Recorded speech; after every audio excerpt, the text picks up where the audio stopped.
तो बहुत बहुत स्वागत है दोस्तों। अब हम पढ़ेंगे कंपाउंड इंटरेस्ट यानी चक्रवृद्धि ब्याज के 7वें नंबर वीडियो के बारे में। तो आइए दोस्तों, जैसे क्वेश्चन में पूछ रहा है यानी मूलधन क्या होगा यदि समय दिया हुआ है 1 साल 6 महीना, ठीक है दोस्तों, और रेट दिया हुआ है 6%। तो और चक्रवृद्धि ब्याज यानी कंपाउंड इंटरेस्ट दिया हुआ है कितना 4590 रुपये। तो सबसे पहले दोस्तों इसको आप रेट को कन्वर्ट कर दीजिए। तो 6% का फ्रैक्शन वैल्यू कितना हो जाएगा 3/50, जबकि समय दिया हुआ कितना 1 साल 6 महीना। तो ऐसे ही प्रश्न को आप आसानी से सोल्व कर सकते हैं। नीचे वाला पहले आप इसका स्क्वायर ले लीजिए, तो और नीचे वाला का स्क्वायर लेते ही दोस्तों आप उसे मूलधन मान लीजिए। तो ये आपको हो गया 50 का स्क्वायर 2500 मूलधन हो गया, जो कि पहले साल का ब्याज साधारण ब्याज कितना हो जाएगा 3/50। तो 2500 गुना 3/50 कीजिएगा, ये आपको हो जाएगा 50 ये आपको हो गया पहले साल का ब्याज 150 रुपया। उसी तरह दूसरे साल का भी हो जाएगा 2500 गुना 3/50, ये आपको दूसरे साल का भी 150। अब इस ब्याज पर भी ब्याज निकालिए, तो 150 गुना 3/50 तो ये आपको हो जाएगा 3×9।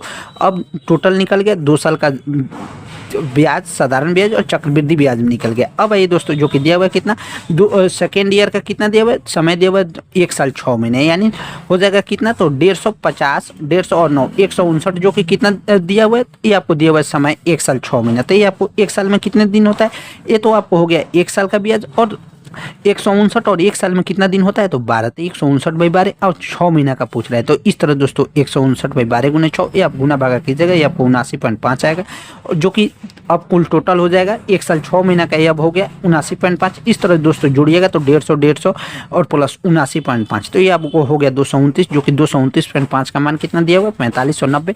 तो एक का मान कितना हो जाएगा 4590/2900 और गुने 2500 कीजिएगा, ये आपको आंसर हो जाएगा 5000। तो लगा ना दोस्तों झटका। उसी तरह दोस्तों ये वाला क्वेश्चन है, यदि मूलधन दिया हुआ है 18,000 रुपये और रेट दिया हुआ है 16.2/3%। तो इसको भी आप आसानी से तोड़ लीजिए। तो 16.2/3% का मान होता है 1/6, समय दिया हुआ है 1 साल 73 दिन, तो 73 दिन और चक्रवृद्धि ब्याज पूछ रहा है। तो ऐसे ही प्रश्न को भी आप सोल्व कर लीजिएगा। दर दिया हुआ है 16.2/3%, तो इसका मान होता है 1/6, नीचे वाला का स्क्वायर कर लीजिए, 6 का स्क्वायर हो गया 36। अब इसका पहले साल का ब्याज निकाल लीजिए, जो कि रेट पर निकलेगा तो 36 गुना 1/6। उसी तरह दोस्तों दूसरे साल का भी ब्याज निकाल लीजिए, 36 गुना 1/6 ये हो गया। अब आइए दोस्तों दूसरे साल के ब्याज पर चक्रवृद्धि ब्याज निकालिए, तो 6 गुना 1/6 ये आपको हो गया 1 रुपया। इस तरह दोस्तों अब दोनों का पूछ रहा है, तो 6 एक साथ ये आपको सेकेंड ईयर, ठीक है दोस्तों। 1 साल का ब्याज ये हो गया, 1 साल का ब्याज ये हो गया, 1 साल का ये आपको तो 7, और ये पूछ रहा है 1 साल में कितने दिन होता है तो 365 दिन, जो कि 73 दिन का सेकेंड ईयर में पूछ रहा है। तो 73 गुना 5 ये आपको 5/7, तो इसमें आप भागा दीजिएगा तो 5 7 35,